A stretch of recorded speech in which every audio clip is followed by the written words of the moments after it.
Hello and welcome to this week's Beyond the Headlines.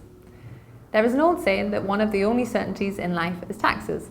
For Japan, that saying took on a new significance this month with the introduction of a 2% increase in the rate of a consumption tax, which is the Japanese equivalent of our VAT.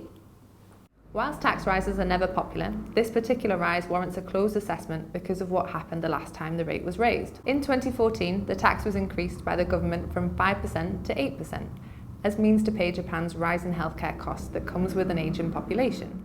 While the results were dramatic, a massive hit to consumer spending followed and caused the economy to drop by 1.9% in a quarter. A dramatic rethink and shift in political thinking occurred and a general election followed. The re-elected government of Shinzo Abe was forced to introduce growth-orientated policies, restoring confidence, and the Japanese economy rebounded. With hindsight, the decision to hike the tax was questionable. However, at the time, there were justifiable reasons for the increase. Economic growth was robust in the year prior to the tax rise, and the rise was viewed as a way to place Japan's fiscal position on a more solid position. With that in mind, the question arises whether the latest hike will have the same effect. Well, there are good reasons for thinking this might be different. Firstly, Shinzo Abe's painful memories about what happened last time persist.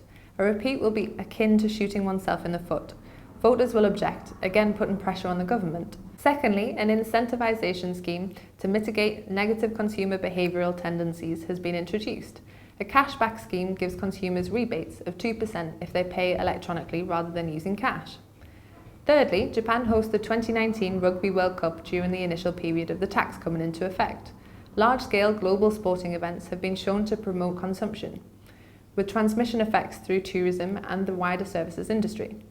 Japanese GDP should receive a boost of around 217 billion yen or £1.65 billion. Finally, food is exempt from the increase, helping those households with the low levels of surplus income and easing the burden of the less well-off. As a result, they can continue to spend on enjoyable pursuits, helping the wider economy. Why has the Japanese government increased the tax? Well, there are strong structural arguments for making fiscal spending sustainable over the long term.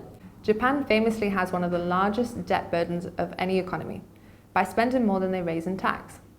Government debt is 234% of gross domestic product. To put this into context, the percentage of UK government debt to GDP is 86%.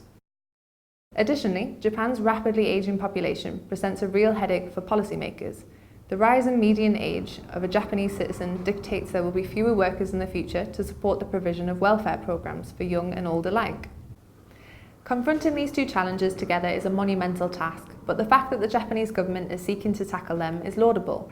The benefits of injecting some fiscal prudence into Japanese society could be widely felt and place the country's future on a more sustainable path, hopefully guaranteeing the continued prosperity of Japanese society. Thank you for watching.